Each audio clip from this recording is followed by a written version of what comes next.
the most expensive home on the planet.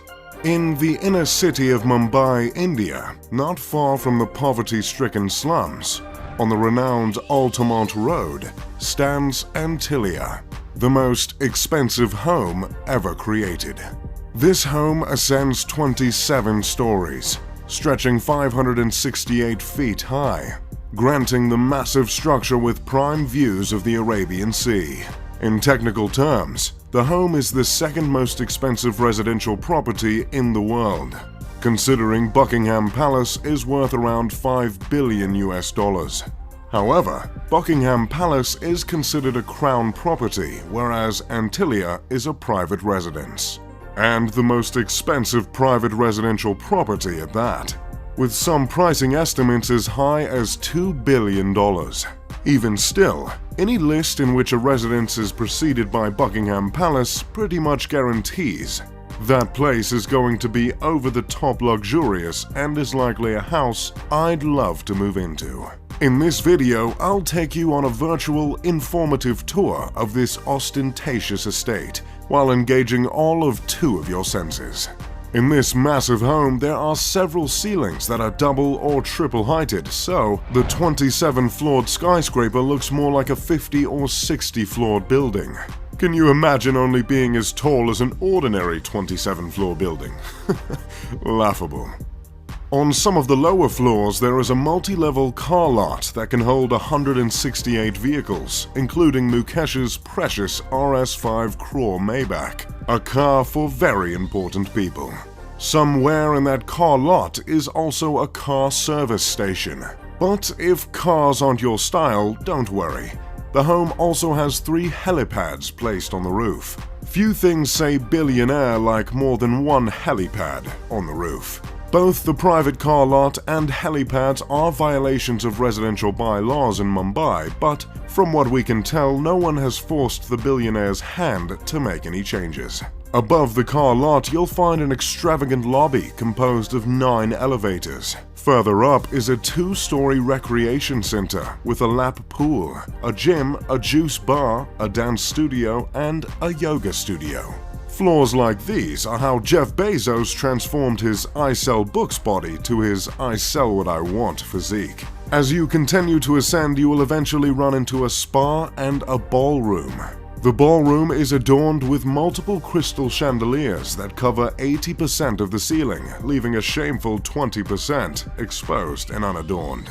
To capitalize on the entertainment focus areas of the home, there's a movie theater that sits 50 viewers. There are multiple balconies and terraces with luscious gardens hanging over the sleek facade along the home.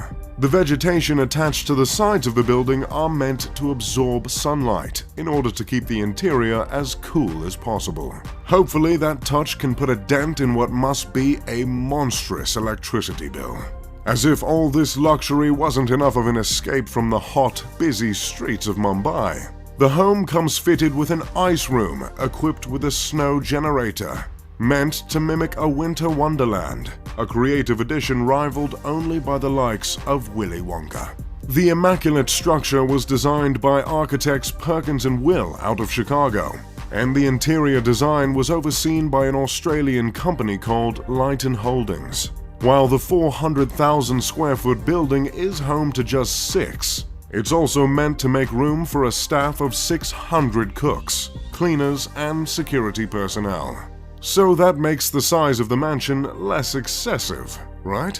I double-checked that stat, by the way, and I can confirm 100 staff per family member. The building is named after a legendary island, also called the Isle of the Seven Cities.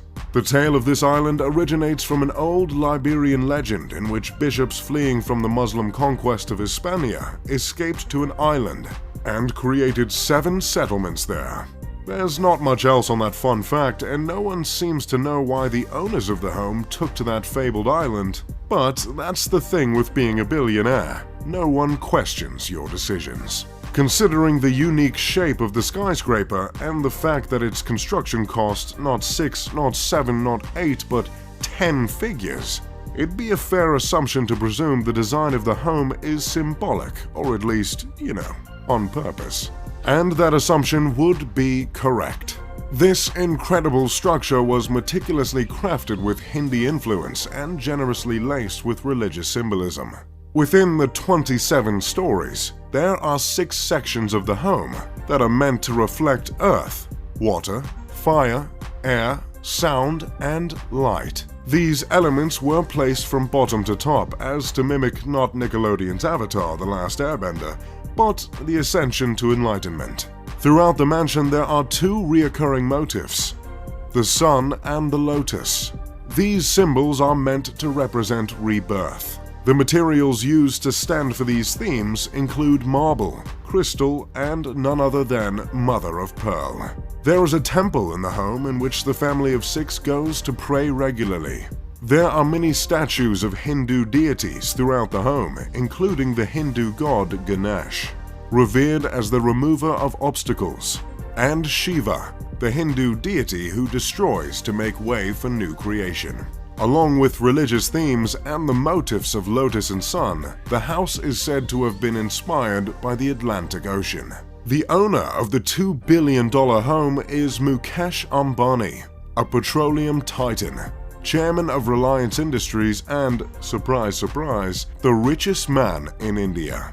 Mukesh is responsible for 1/5 of India's exports, which is absolutely outrageous considering India makes up for 1/3 of the Earth's population.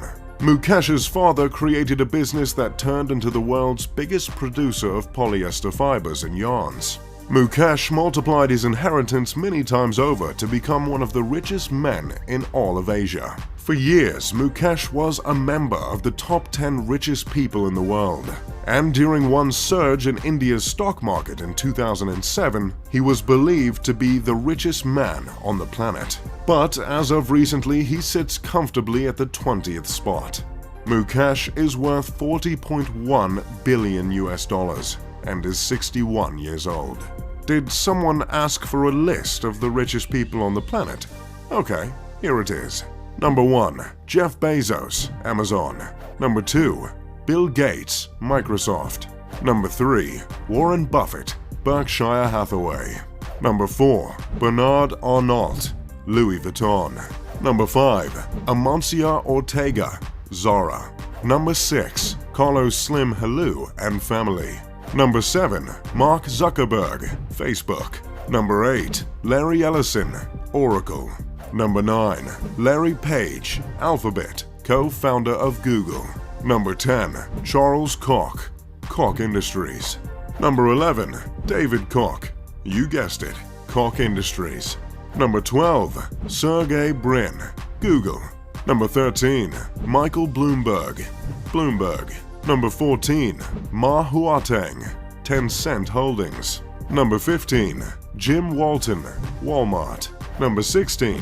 Rob Walton, Walmart. Number 17. Alice Walton, Walmart. Number 18. Steve Ballmer, Microsoft. Number 19. François Bettencourt Myers and family, L'Oreal. Number 20. And our guy, Mukesh Ambani. We just love lists here at Mr. Luxury. As you might have noticed from the list, Mukesh is one of only 2 individuals from Asia to earn a spot on the list. Mumbai is the commercial capital of India and is also called the city that never sleeps because I guess they didn't know that slogan was already taken.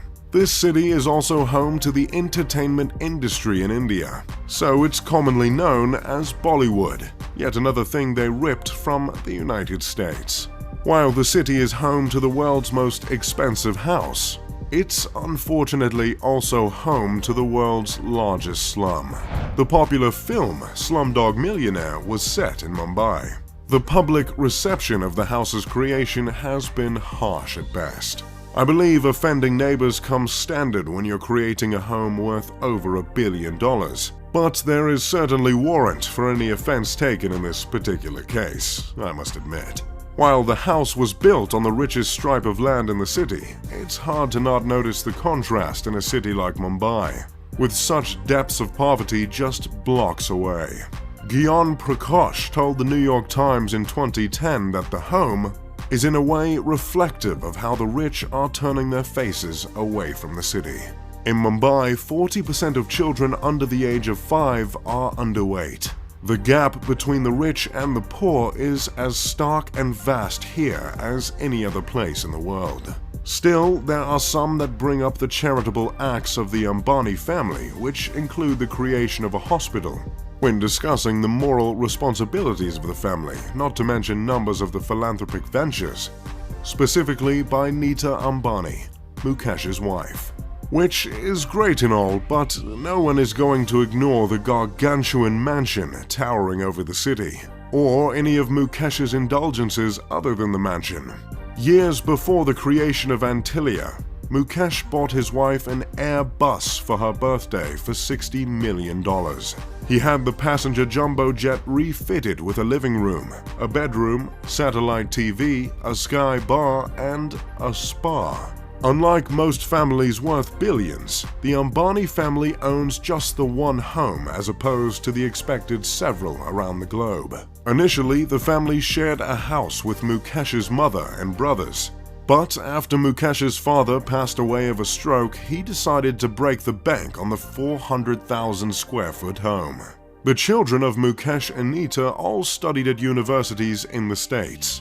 Isha, the eldest daughter, recently graduated from Yale. Her twin brother, Akash, and younger brother, Anant, both graduated from Brown University. Not that I'm in any position to judge Mukesh as a father, but it's nice to see he raised 3 Ivy Leaguers. That's pretty much all I've got on Antilia and the Ambani family.